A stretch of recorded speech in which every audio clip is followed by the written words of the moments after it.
Apakah mungkin Allah mencintai seorang hamba terus Allah rubah dia jadi monyet dan babi? Ini dalil bahwasanya seorang kekasih tidak akan menyakiti kekasihnya. Dan ini bagaimana cara agar seorang dicintai oleh Allah Subhanahu wa taala. Jadi kita mencintai kenapa? Karena kita sama-sama menuntut ilmu.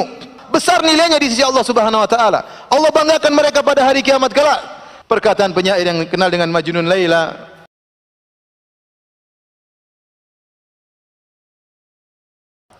kemudian di antara keistimewaan orang yang sudah dicintai oleh Allah Subhanahu wa taala, Allah tidak akan mengazabnya.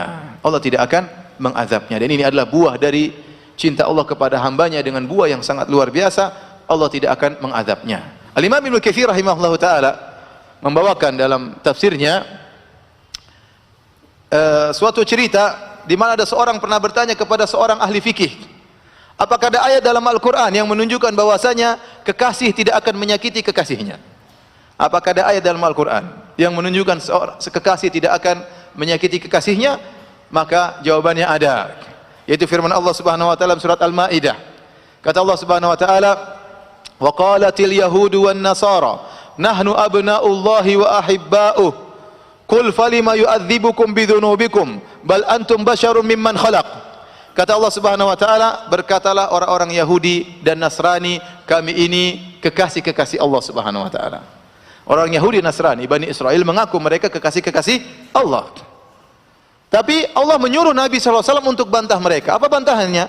Qul falima yu'adzibukum bidzunubikum. Kalau kalian dicintai oleh Allah, kalian kekasih-kekasih Allah, kenapa Allah pernah mengadab kalian, mengadab nenek moyang kalian? Bukankah di antara kalian dahulu ada yang pernah dirubah menjadi monyet dan babi-babi? Apakah mungkin Allah mencintai seorang hamba terus Allah rubah dia jadi monyet dan babi? Jawabannya enggak mungkin. Berarti Allah tidak cinta kepada kalian.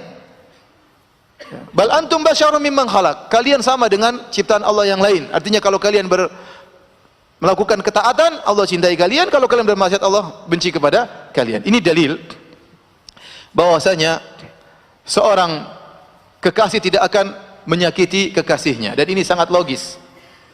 Makanya kalau ada seorang suami tiap hari menyakiti hati istrinya, mengucapkan kata-kata yang buruk kepada istrinya, itu tandanya berarti suaminya tidak cinta kepada istrinya.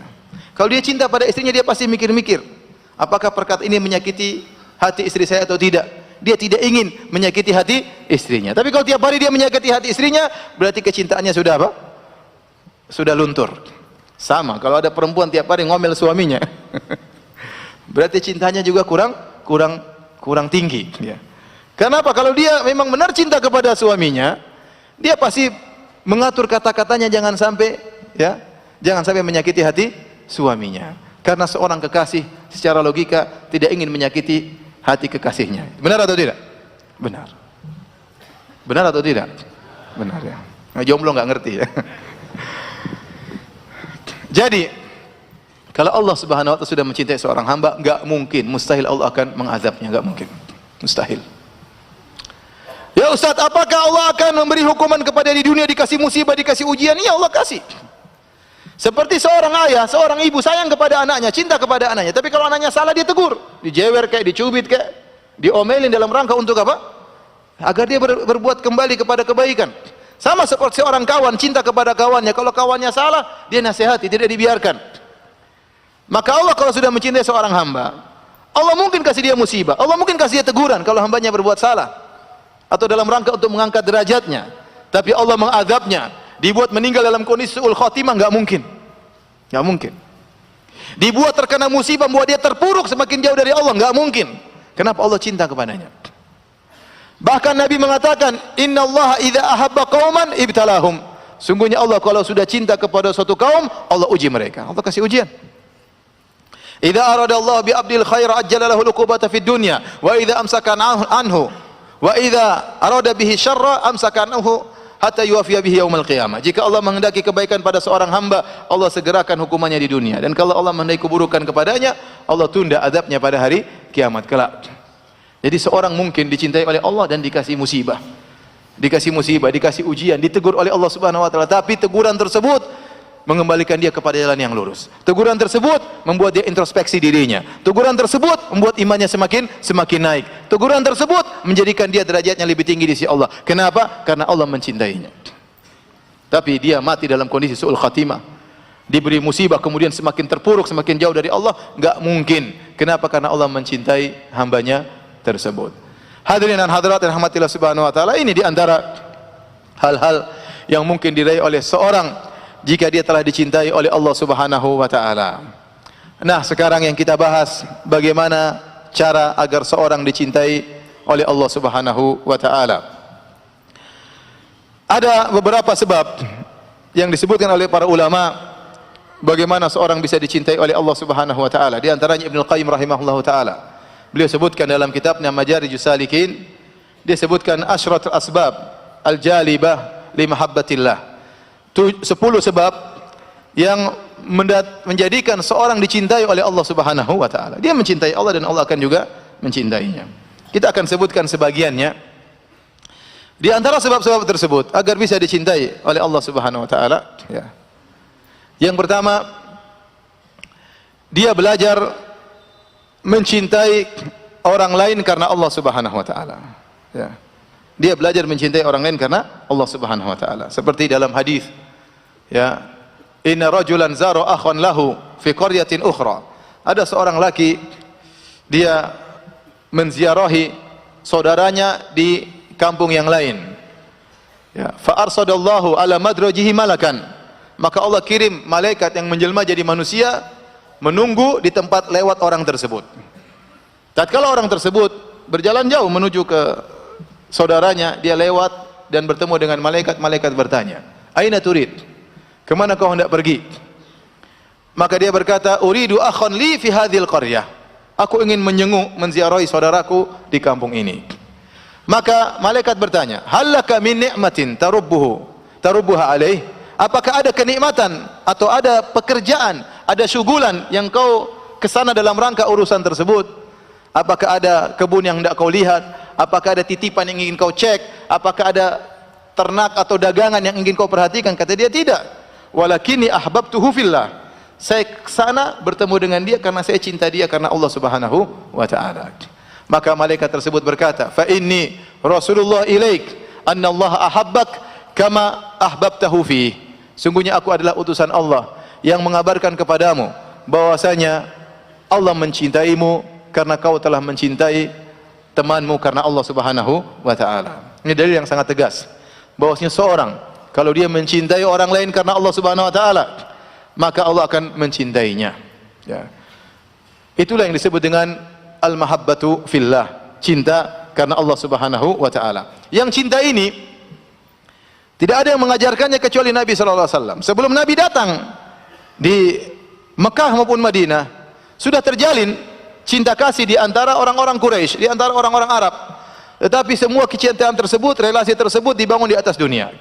Mungkin seorang saling mencintai karena sama-sama tinggal di Mekah, saling mencintai karena sama-sama tinggal di Madinah, saling mencintai karena sama-sama satu kabilah, saling mencintai karena sama-sama satu suku.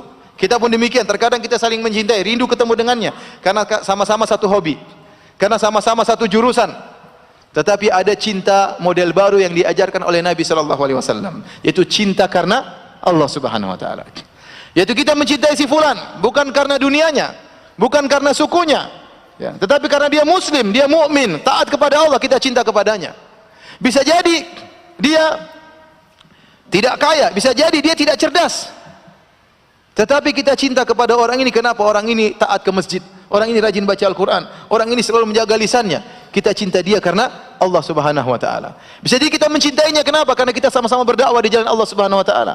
Bisa jadi kita mencintainya, kenapa? Karena kita sama-sama menuntut ilmu, sama-sama di atas manhaj yang kita berusaha berada di atasnya, manhajus salaf. Kita mencintai orang lain, ya, bukan karena dunianya, bukan karena fisiknya, bukan karena rupanya, bukan karena hartanya, tetapi karena Allah subhanahu wa ta'ala. Ini cinta karena Allah, besar nilainya di sisi Allah subhanahu wa ta'ala. Allah banggakan mereka pada hari kiamat kelak. Waktu hari kiamat Allah berkata, ainal mutahabbuna bijalali? Mana orang-orang yang saling mencintai karena aku?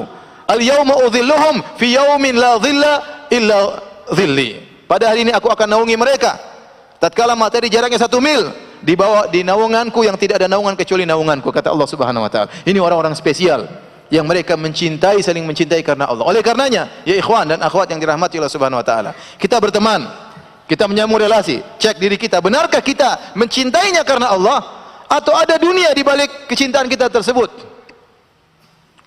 Syekh Utsaimin rahimahullah taala menjelaskan tentang mana cinta kepada Allah, yaitu seorang mencintai sesuatu bukan karena zatnya, ya, tetapi karena sesuatu di balik zat tersebut. Seperti perkataan penyair yang kenal dengan Majnun Laila, orang yang tergila-gila kepada Laila, dia berkata, amurru ala diyari Laila, uqabbilu dzal jidari wa dzal jidari, wa ma hubbud diyari syaghafna qalbi, walakin hubbu man sakana diyara. Aku melewati rumahnya si Laila.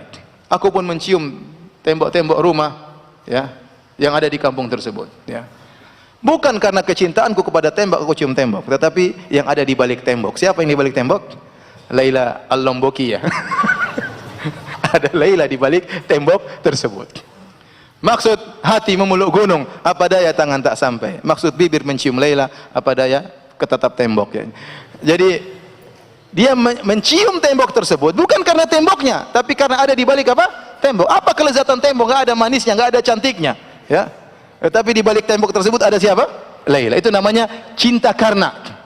Kita berteman dengan seorang, mungkin kita jauh pergi ke tempat dia, kita bersafar jauh. Kenapa? Karena saya cinta si fulan karena Allah. Wallahi saya cinta dia karena Allah. Bisa kita ungkapkan, bisa tidak kita ungkapkan, Allah Maha tahu.